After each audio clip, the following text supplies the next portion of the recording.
halal ba ne mu gaya wa duniya. Yawwa muna yi kuma uwa uba da bai dace da mutane su me ake ciki ba kawai, amma babban magana da ita ce kawai shawara muke ba wa dukkan wanda yake masoyi alfarmin manzo Allah ya fara shirye-shiryen taron malam zuwa gidansa. Mu abin da muke gaya wa duniya kenan, don mun san abubuwan da suke kasa ko ba daidai ba ne mu faɗi, sai dai mu bari abin da zai bayyana ya bayyana. Wanda daga shekaran jiya kafin haɗuwa ta da malam ɗin zuwa jiya abubuwa da yawa sun kankama, kawai dai a ci gaba da abin da ake na addu'a, kar a fasa, shine abin da muke roƙo.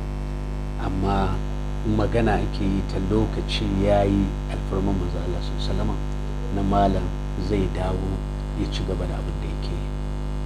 Wannan ita ce magana. To ban sani ba ko ina da yanci kuma sake shigar da wata magana wacce ba ta da tana da alaka ko ba ta da alaka. Dalili shine wajibi ne in isar da kalmar da malam Abduljabbar ya faɗa. Zamansa jiya mun warware wannan magana, wanda ya faɗa nima na faɗi na wani ɓangare na, ya tabbata 100% zamansa a wannan wuri bai da alaƙa da wani abu da ya shafi ma'aiki sallallahu alaihi wasallam. Dan an yi masa tayi har sau da yawa, kalmar da ake bukata ya faɗa in ya ambace ta ko sakan 10 ne zai koma gidansa. Wajibi in sanar da duniya ta san wannan, tunda mun tattauna da shi kuma amana ne tsakanina da shi. Kalmar ita ce wadda ta tsare shi, duniya ta san me ya kokwance masoya su san menene ya kai malam wannan wuri har ya kai ga wannan kwanaki.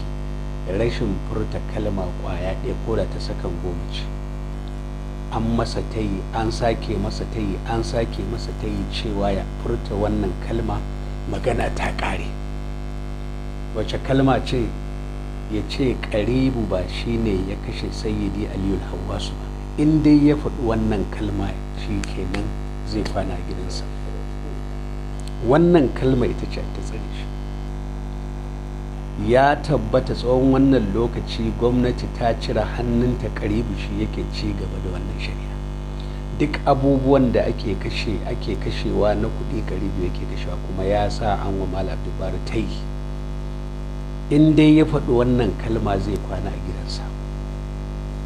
To wajibi duniya ta san cewa babu wani abin da ake ce masa shari'a, babu wani ɓatanci ga manzon Allah. Magana ce ta cewa ƙaribu ya kashe sayyidi Aliyu Hawwasu, kamar yadda malam Abduljabbar ya wa duniya bayani bisa sharuɗa har guda 9, ko ya kawo shaidu har guda 9.